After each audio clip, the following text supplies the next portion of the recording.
Orleans, the driver who barreled through a crowd of New Year's revelers on Bourbon Street Wednesday is believed to have acted alone, investigators say.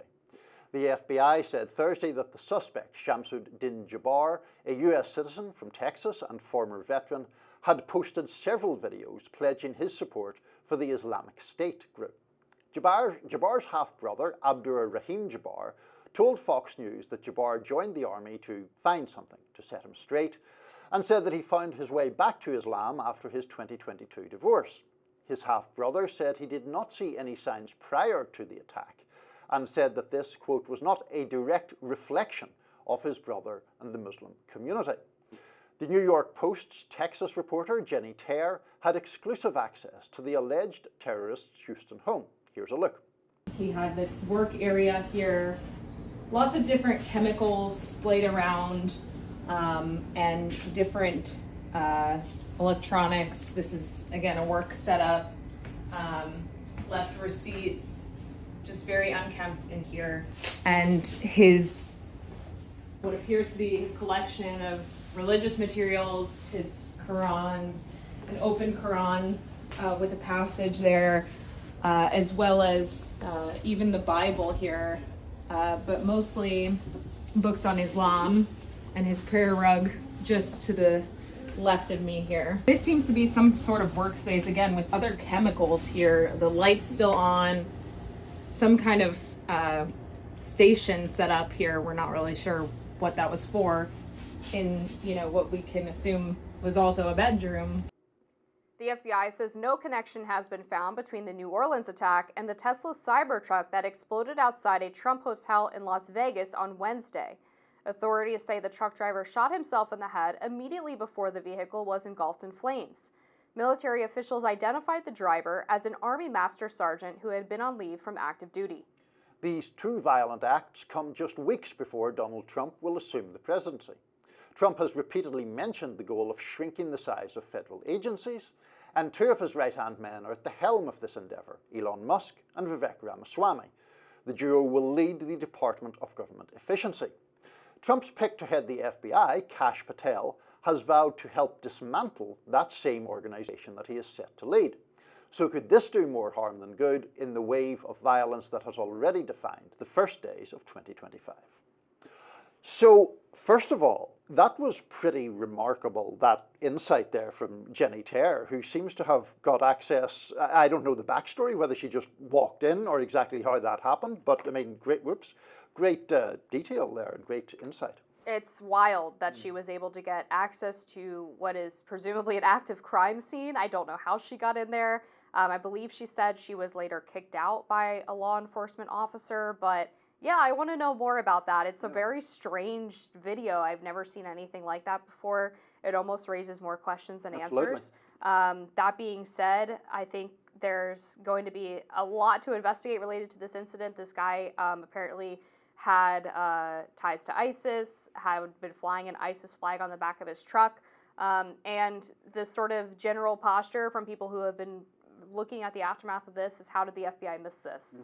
And that's where this criticism from Trump, Elon Musk, Vivek Ramaswamy, and Kash Patel of the FBI comes back into play, whether it's mass shooters who have been tipped off to the FBI somehow being able to run free and end up committing these crazy violent acts, or missing terroristic threats, missing ties to ISIS. Some national security experts fear that there are actually quite a few ISIS sleeper cells in the United States. I think there's a lot of reason to be concerned. I think there are reasons to be concerned. I think where we differ is that, you know, we were just talking in a previous segment about the FBI and related agencies, and I was saying that I find it disconcerting that the left or liberals have often come to be reflexively defensive of the FBI. The FBI has lots of flaws and gets things wrong. The problem, I think, and where I certainly disagree with someone like Kash Patel, is that it just seems obvious to me, even from any perspective, that there is a need for some form of national domestic law enforcement agency. I don't think that authority can just be purely delegated to local law enforcement agencies, given the complexity of the United States. Now, they seem to argue two things. One is that the FBI treated Trump unfairly, which I don't agree with, but that's a whole other argument to litigate. And secondly, that you should just abolish the FBI. And I don't see failures or failings to mean that the solution is to get rid of it. Of course, it is always going to be very difficult to secure a free society from any and all acts of domestic terrorism. In order to do that, you would have to curtail freedoms to such an extent that most people in this country would not find it acceptable. That doesn't mean we should exculpate the FBI from things that it gets wrong. But to go from this agency is flawed or it missed this clue or that clue to let's abolish the FBI seems just to an exaggerated stretch to me. Yeah, I'm sort of undecided on that question, but I will say that I think that the FBI is at the very least in need of drastic reform. It has gotten increasingly administrative over the past 2 decades.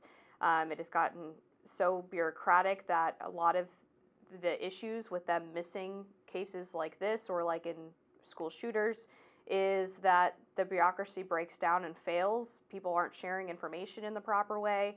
People don't feel like they are able to investigate leads or tips without approval from superiors and things of that nature. And I'm hopeful that Kash Patel can be the right person given his past experience as a prosecutor and defense attorney on the federal level to help change some of the problems that are sort of inherent in the FBI right now.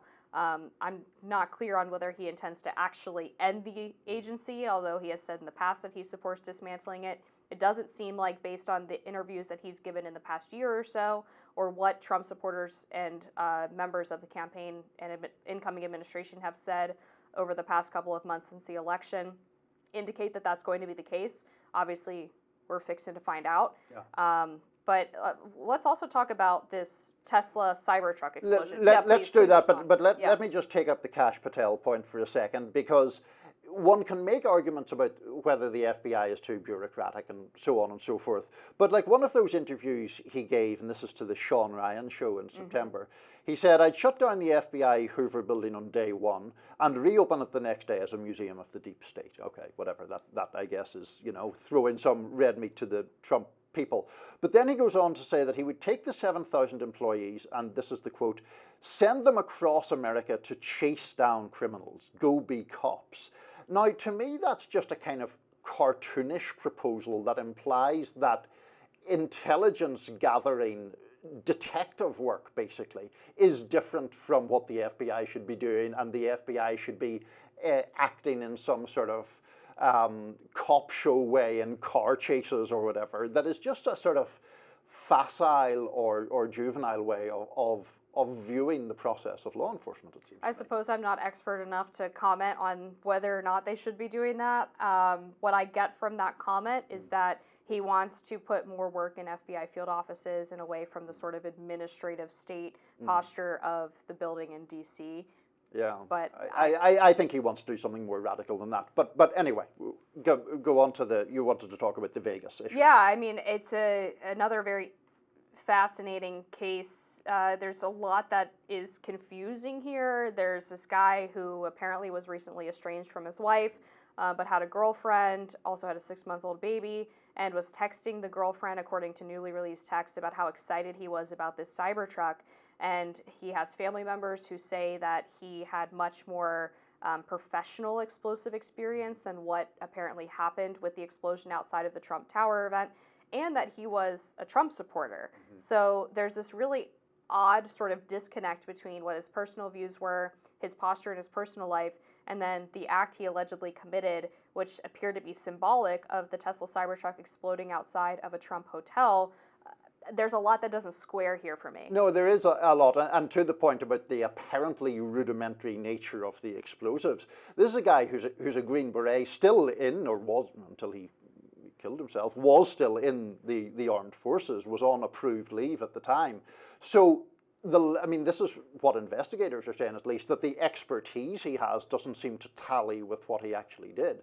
So it's a very curious case, that one. Very curious. We're going to continue to follow it, of course, here on Rising. We'll have more after this. Stick around.